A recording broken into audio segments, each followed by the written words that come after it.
Grabe ha, I've been working overtawad all these years. Nights, weekends, and even on vacations.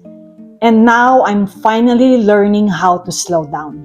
Alam niyo ba, lately, I've been thinking a lot about work. Especially now that I've been, easing out of the corporate world. And I was thinking that maybe I can share my story, how I started my career here sa US. And this is not to brag ha. I just hope that my journey or my story can inspire other people who are still grinding. Especially those who feel tired na, yung mga burnt out na, or those who just are ready for a change. So, kwento ko sa inyo kung paano ako napadpad dito sa Amerika. Actually, my career started sa Philippines. I worked with one of the biggest corporations sa atin, and it was San Miguel. It was a stable job, and I loved what I was doing. And honestly, I would have stayed kasi komportable naman ako dun eh. But something in me said, try your luck in the US. It was not an easy decision. I had to leave my family, my friends, my career, and just thinking of like, I need to start all over again, parang nakakatakot, diba? Pero I still took that chance. And sabi ko na lang sa sarili ko, bahala na lang si Batman. Kung kayo, if you had that opportunity, would you have grabbed it? Or magstay na lang kayo sa atin kung saan kayo komportable? Ang hirap, no? So when I came to the US, I think I was 26 or 27. Palakasan lang ng loob talaga. Haven followed after, I think, a few months. And like any other immigrants, we had to start from the bottom. Akalain nyo ba naman na pumasok ko sa isang industry na wala akong kaalam-alam, as in zero. And that was the apparel industry. Parang somebody just referred me, tapos nakapasok ako doon. So I had to like really start from the very, very bottom. Pero I had this mindset na learn whatever you can. Buti na lang yung boss ko doon, Pilipino. And he became my mentor and a very good friend also. So he guided me all the way. And you know how Filipinos are, di ba? We're known to be masipag and reliable. And yun ang pinakita ko sa company. I did more than what was expected of me. Because I was on salary, so whatever extra hours that I worked for, hindi yun bayad. And I really didn't mind it. For me, it was an investment. Not money-wise, but for trust and growth.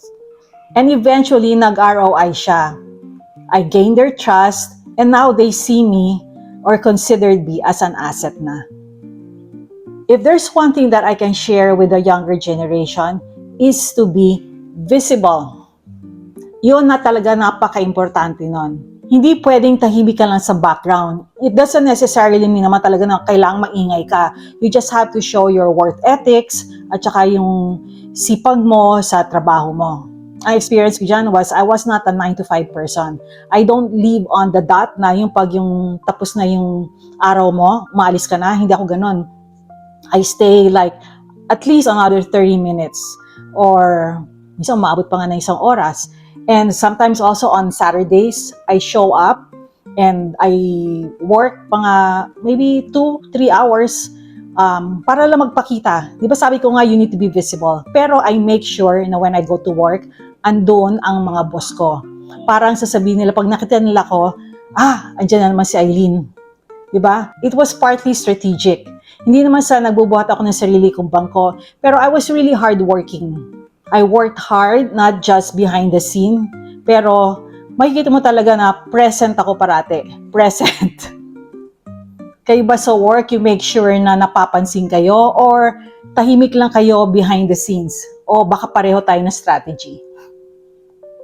Pero kahit if I work long hours, syempre may balance din. If I work on the weekends, yung mga few hours na yon, after that, the rest of the day or the rest of the weekends, for the family na. Yung nga pag pumapasok ako na Saturday, minsan kasama ko na si Haven at si Brian, hinintay lang nila ako mga 2 hours. I make sure na pagkasama ko sila, I just stay like for a few hours. And then, pag nakita na ako ng mga boss ko, alis na ako pag natapos ko na yung dapat kong gawin. And that's how we rolled for many years. Pero ito na ha, over the years, I realized that I became a slave to my job. On call ako, nights, weekends, even on vacation. At worst na when we visit the Philippines and then the whole family goes on vacation, may time pa nga na naiiwan ako sa hotel. Tapos, Haven and Brian would go with them on a tour with the rest of the family. So, ganun yung takbo ng buhay namin for so many years. Never ako nagbakasyon na wala akong dalang laptop or dala ko yung mga reports ko. Actually, ang hand carry ko is yung mga printouts na reports, tapos dala yung laptop. Yun yung buhay namin pa nagbabakasyon. Kahit saan kami pumunta, Philippines or other countries, ganon. Pero kahit ganon, I look back with gratitude. Because of my work, I was able to experience yung mga things na siguro na hindi ko ma-experience yon sa buhay ko. And an example dito is yung riding private jets. I remember ang boss ko, he bought like the Enron plane nung mga nasa early 2000s. I'm sure a lot of you heard about that Enron scandal, di ba? And yung plane na yon binili ng boss ko. Pero I think after a few years, binenta rin niya yon. So yon, na-experience ko yon, nakasakay ng jet. Feeling ko talaga parang, alam niyo, parang nasa movie.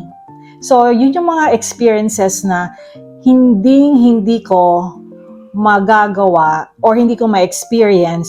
Hindi ko rin ma-experience yun if I didn't work like really hard, na hindi rin ako mapapansin ng mga, mga higher ups na at the time sinasama, I was tagging along. Yung company plane na yon, merong conference table, merong stewardess, merong pagkain, merong kama. It's talaga once in a lifetime experience na I'm grateful for. So parang meron ding trade-offs, di ba? I worked really hard and then I got to experience also these perks that came with it. Kaya siguro ngayon, maintindihan nyo na kung bakit gusto ko nang mag-lay low. I've been in the corporate grind for decades, pero ngayon hindi na. I have less responsibilities at syempre meron katapat yan na pay cut and I really don't mind. Kasi mas masaya na ako ngayon. I have reclaimed my time. I have more time for myself. I have more time for Haven and for my family. And I'm also learning how to set boundaries. Ngayon, I'm giving space for the younger generation. So sila na ngayon ang nagsi-step up. Parang siguro, alam mo, cycle lang naman yun, di ba? Nung bata, ako yung nagsi-step up. Pero ngayon, I think it's time for me to step aside and let this young generation take over. And at the same time, I'm preparing myself emotionally and mentally for retirement. Oh, may guest ako sa vlog. Halika. Oh, ano? Ano masasabi mo? Oh, dati, inuuwi mo lahat ng mga trabaho. Laptop, lahat. Nakakainis eh. Mainis ka talaga nun? Ngayon, parang nagbo-vlog ka palagi lang. Yun na lang. Mas less stress sa'yo, no? Oo, less stress. Oo. Kasi, iba na yung priority. priority. Diba? Alagyan natin sa iba ng konti. Yan. Tsaka ngayon, di ba, ang plano natin, nag-iba na. So, ako, instead of retiring at 62, aagahan ko na 1 year, 61. 64 ako. 64 ka. Dati 65. 64 Yan. na. So, yun. Umiba. Oo, umiba na. So, talagang excited. Excited na ako na 61, 1 year earlier. Pero may 2 years pa kami. Yeah, so... Ako, mga less na rin. Sabay naman tayo eh. Oo, sa bagay. Ayan. Yun lang. Okay, thank you. Thank you very much for joining me. So, balik. So, to anyone out there feeling burnt out, na gusto na magpahinga, it's okay. It doesn't mean that you're lazy. You're just ready for the next chapter.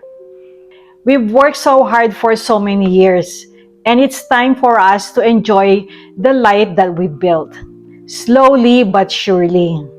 Ako, I'm ready to hang my corporate cap in 2 years. And unti-unti ko nang papasukin ang life na simple, komportable, at full of joy. Siyempre, kasama doon si Haven. So kayo, gusto nyo ba mag-retire kayo gradually, katulad ko, yung mag-ease out kayo from the corporate world? Or gusto nyo yung biglaang retirement? Kung barang bigla na lang kayong goodbye. Goodbye na kayo sa boss nyo, sa mga kasama nyo sa work. Let me know sa comment section. it may part ng story ko na nakaka-relate sa inyo, please give it a thumbs up and share it with somebody who's also feeling na baka burnt out na and baka makatulong to sa kanila. So thank you sa inyo for listening to my story. If you're also at the stage of thinking about retirement, it's okay to slow down. You've earned it. So thank you and I'll see you in the next vlog. Bye!